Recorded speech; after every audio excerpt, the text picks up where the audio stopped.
주님께서 여러분과 함께 마르코가 전한 거룩한 복음입니다.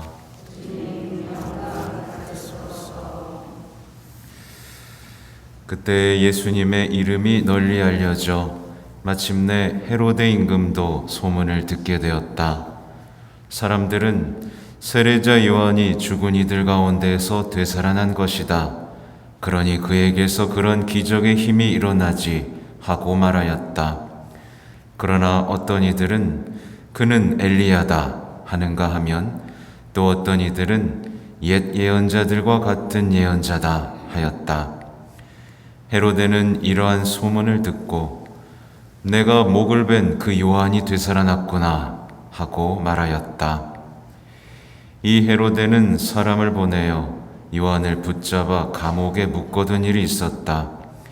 그의 동생 필리포스의 아내 헤로디아 때문이었는데 헤로데가 이 여자와 혼인하였던 것이다. 그래서 요한은 헤로데에게 동생의 아내를 차지하는 것은 옳지 않습니다 하고 여러 차례 말하였다. 헤로디아는 요한에게 앙심을 품고 그를 죽이려고 하였으나 뜻을 이루지 못하였다. 헤로데가 요한을 의롭고 거룩한 사람으로 알고 그를 두려워하며 보호해 주었을 뿐만 아니라 그의 말을 들을 때에 몹시 당황해하면서도 기꺼이 듣곤 하였기 때문이다. 그런데 좋은 기회가 왔다. 헤로데가 자기 생일에 고관들과 무관들과 갈릴레아의 유지들을 청하여 잔치를 베풀었다. 그 자리에 헤로디아의 딸이 들어가 춤을 추어 헤로데와 그의 손님들을 즐겁게 하였다. 그래서 임금은 그 소녀에게 무엇이든 원하는 것을 나에게 청하여라. 너에게 주겠다 하고 말할 뿐만 아니라 내가 청하는 것은 무엇이든 내 왕국의 절반이라도 너에게 주겠다 하고 굳게 맹세까지 하였다. 소녀가 나가서 자기 어머니에게 무엇을 청할까요? 하자 그 여자는 세례자 요한의 머리를 요구하여라 하고 일렀다. 소녀는 곧 서둘러 임금에게 가서 당장 세례자 요한의 머리를 쟁반에 담아 저에게 주시기를 바랍니다 하고 청하였다. 임금은 몹시 괴로웠지만 맹세까지 하였고 또 손님들 앞이라 그의 청을 물리치고 싶지 않았다. 그래서 임금은 곧 경비병을 보내며 요한의 머리를 가져오라고 명령하였다. 경비병이 물러가 감옥에서 요한의 목을 베어 머리를 쟁반에 담아다가 소녀에게 주자 소녀는 그것을 자기 어머니에게 주었다. 그 뒤에 요한의 제자들이 소문을 듣고 가서 그의 죽음을 거두어 무덤에 모셨다. 주님의 말씀입니다.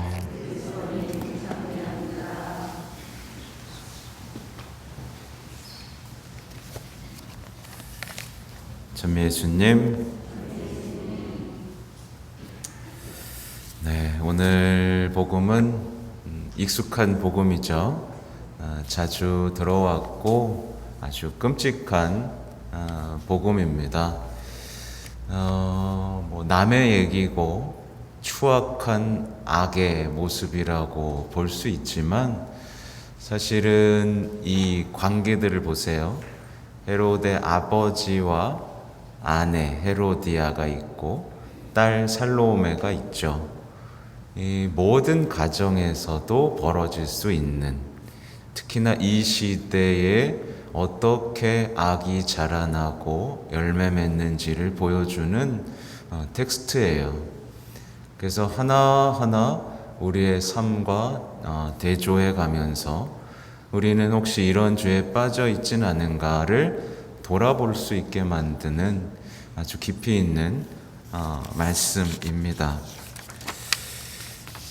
오늘의 복음에 등장하는, 그래서 제가 설명드린 이 헤로데와 가족들은 어떻게 보면 이 시대에 은총을 놓쳐버리고 축복을 팔아넘기면서 회개할 기회를 놓쳐버리는 현대인들의 비참하고 불행한 모습을 이제 비춰주고 있어요.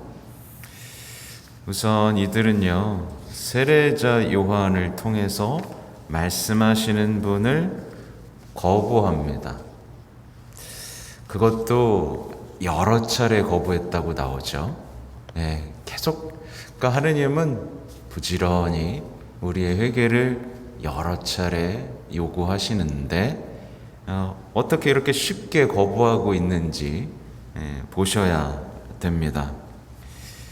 이들은 하느님의 말씀을 듣기는 들어요. 근데 꼼짝 못하도록 감옥에 묶어둡니다.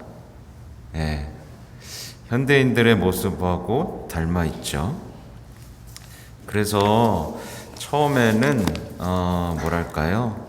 그를 두려워하면서 보호해 주기도 했어요. 그렇죠? 근데 이제 그는 사실은 죄를 두려워해야 되죠. 그죠? 죄 짓는 것을 두려워해야 되고 하느님을 두려워해야 되는데 뭘 두려워해요? 더 못 누릴까봐 두려워합니다. 더 쾌락도 즐겨야 되고 더 부도 누려야 되고 더 권세도 누려야 되는데 이런 것들을 누리지 못할까봐 두려워합니다. 그러니까 불행하게도 이 두려움의 대상이 바뀐 거예요.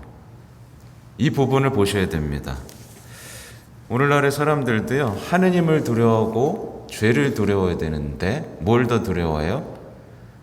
건강을 잃을까봐 두려워한다거나 행복해지지 못할까봐 두려워한다거나 뭘 두려워하는지를 잘 보셔야 되는 겁니다. 이들은 결국 회개가 제일 중요하죠. 그죠? 회개가 중요한데 지금 이 순간에 행복한 삶이 더 중요합니다. 그래서 자신이 뜻하는 바, 계획하는 바에 어떻게 보면 장애물이 되고 태클을 거는 이 하느님의 말씀에 앙심을 품는 거예요. 못마땅한 거죠. 앙심을 품고 못마땅해하고 감옥에 가둬서 그 말씀이 더 이상 나를 흔들어 놓지 못하게. 그래서 많은 가정에서 성경이 어디 갇혀 있죠. 그리고 먼지만 뽀얗게 쌓이고 그 말씀이 더 이상 활동하지 못하는 상태가 돼버리곤 하죠. 이들은 잔치를 벌입니다. 이 회개해야 될 때에 자신들의 잔치를 벌이고 말죠. 그리고 누가 초대해요? 누굴 초대하죠?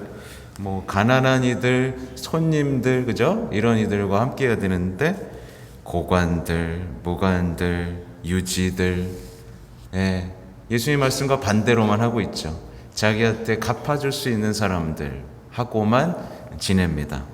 그러니까 아무튼 주님을 위한 잔치, 여러분 지금 주님을 위한 잔치에 오셨죠? 주님을 위한 잔치입니다. 근데 자신들을 위한 잔치만 즐기고 있어요. 이 사람들은요. 그러니까 회개와 보속의 잔치, 감사와 사랑의 잔치를 벌여야 되는데 이 시간에 이들은 여가와 쾌락을 즐깁니다. 이 시대의 모습이에요. 주님을 위한 잔치가 주일에 벌어지는데 자신들의 여가와 여행을 위해서 그죠? 주일을 안 지키는 자신들의 잔치를 벌이는 현대 신앙인들의 모습도 보여주고 있고요. 어떤 경우에는 이 주님의 잔치여야 되는데 이 거룩한 미사가요, 오히려 와서는 자신을 위한 잔치가 되기를 바라는 우리 왜곡된 신앙인의 모습도 비추어 볼 수 있습니다. 이 헤로데는요, 허세를 부립니다. 허영을 부리죠. 그래서 무엇이든 원하는 것을 나에게 청하여라, 이렇게 얘기합니다. 우리는 뭐라고 얘기해야 되죠? 무엇이든 시키는 대로 하겠습니다 라고 해야 되는데, 무엇이든 원하는 것을 나에게 청하여라 라고 하기 위해서 살고 있는 거예요. 내가 중심이 되고 내가 원하는 것은 무엇이든 할 수 있는 그 삶을 추구하는 또 현대인들의 모습인 거죠. 헤로데는요, 하느님의 자리에 올라서는 것을 두려워하지 않습니다. 온갖 권세를 누리면서 이제 자신이 주인공이 되는 왕국을 이제 이뤄 나가고 있어요. 그래서 누군가의 목숨마저도 자기 소유라고 생각하는 거예요. 요한의 목숨, 요한의 목이 왜 자기 거예요? 아니잖아요. 그죠? 다른 사람의 생명도 내 거예요. 나는 무엇이든 할 권리가 있어요 라고 말하는 현대인들의 모습과 닮아 있죠. 그죠? 네, 다 내 거예요. 네, 이 땅도 내 거고 내 자식도 내 거고, 그죠? 다 내 거고 다 내 권리다. 그래서 뱃속에 태아도 죽이잖아요. 내 건 줄 알고. 그건 주님 건데. 그렇죠? 닮아 있어요. 주님의 것인데 자기의 소유권을 주장하면서 권리를 주장하죠. 그래서 이렇게 교만과 허영 속에서 자신의 삶을 무참히 파괴하는, 실제로는 이런 현대인들의 모습을 보여주고 있습니다. 사실은 이 타락의 현장을 보면서 우리가 봐야 될 것은 사랑이신 하느님이 어떻게 기회를 주고 어떻게 죽어가는지를 보는 거예요. 사실 하느님은요, 누구에게나 회개할 기회를 줍니다. 그렇죠? 누구에게나 회개할 기회를 줍니다. 그런데 그것을 거부하는 사람은 있잖아요. 거부하는 사람이 그 거부한 대상을 죽이기까지 하잖아요. 그러니까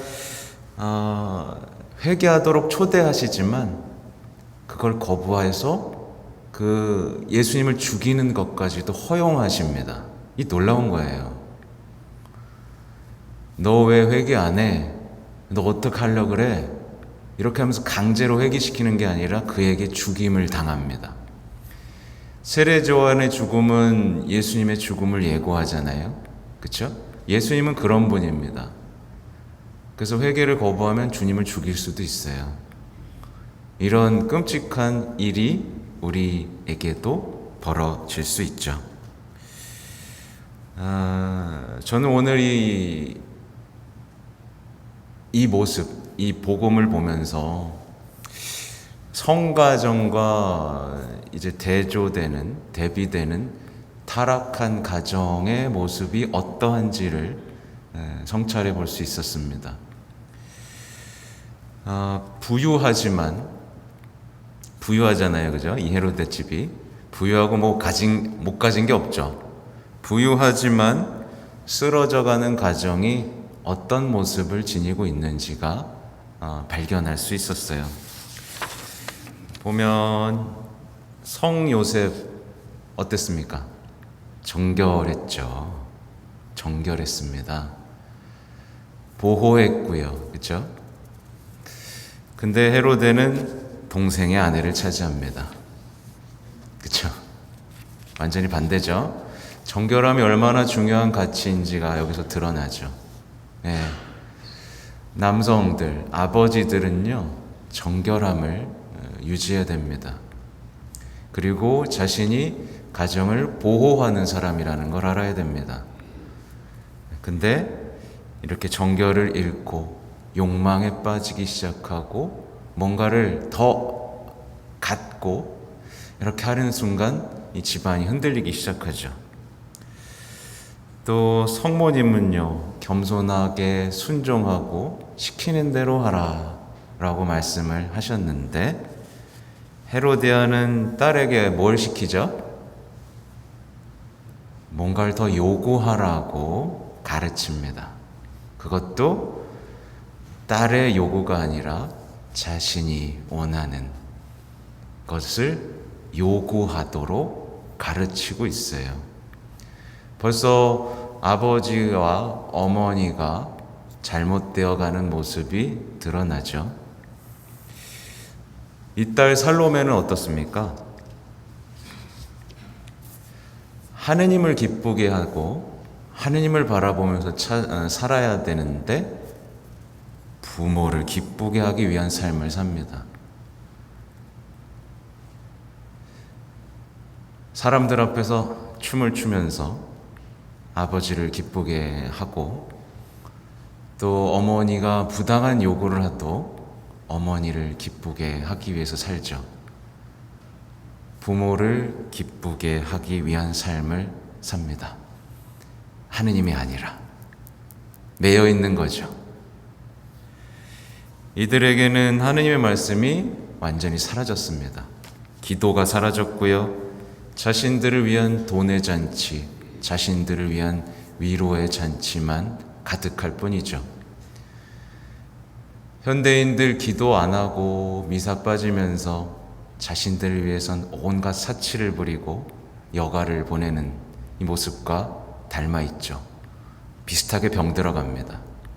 아버지는 정결을 잃고 어머니는 자신의 요구대로만 키우려고 하고, 자녀들은 사랑을 받지 못해 부모에게 사랑을 받기 위해서 아둥바둥 하는 모습이죠. 이들은 서로 사랑한다고 생각했을 겁니다. 서로 사랑한다고 생각했을 거예요. 서로를 위한다고 생각했겠죠. 근데 지금 서로를 맞서고 있죠. 서로를 아프게 하고 있습니다. 죄 속에 있는 사람은요, 아무리 자기가 사랑한다고 생각하지만 서로를 파괴하는 데 이르게 됩니다. 이들은 서로를 위해서 희생했다고 생각했을 겁니다. 내가 아빠를 위해서 춤췄어. 부끄러움도 마다 않고. 그죠? 예를 들면 서로를 위해서 희생한다고 생각했지만 사실은 어때요? 서로를 파괴하고 있습니다. 영원한 죽음으로 몰아가고 있죠. 네.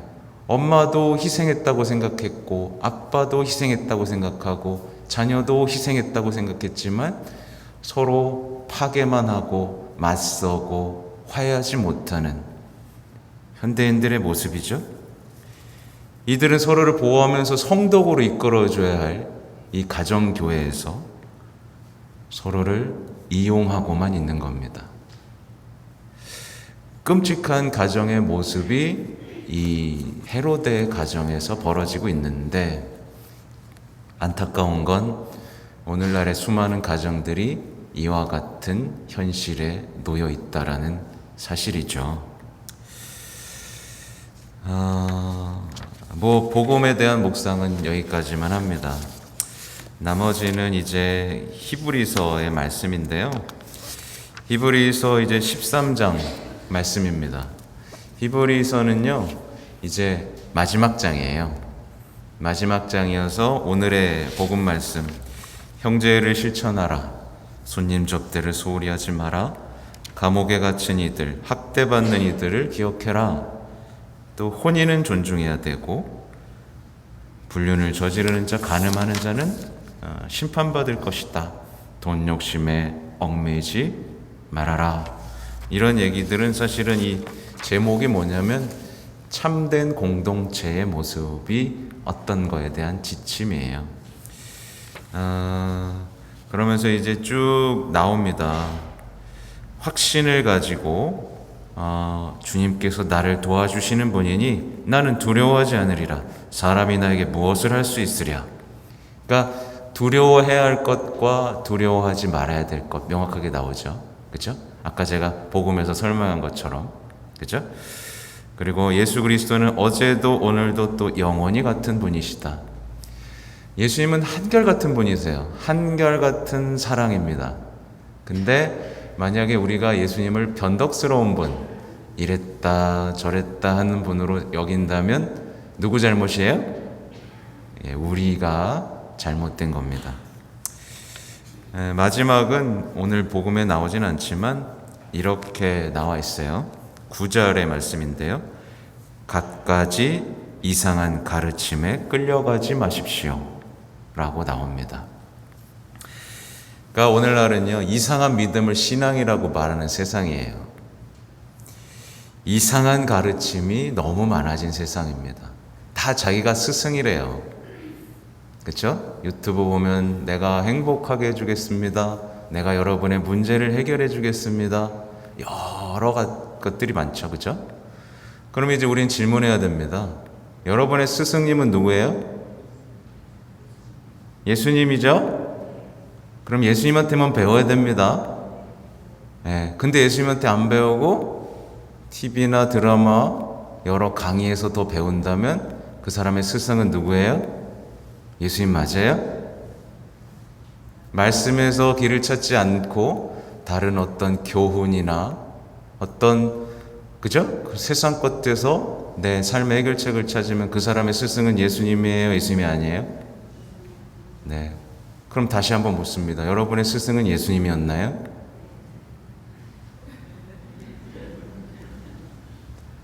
잘 보셔야 됩니다.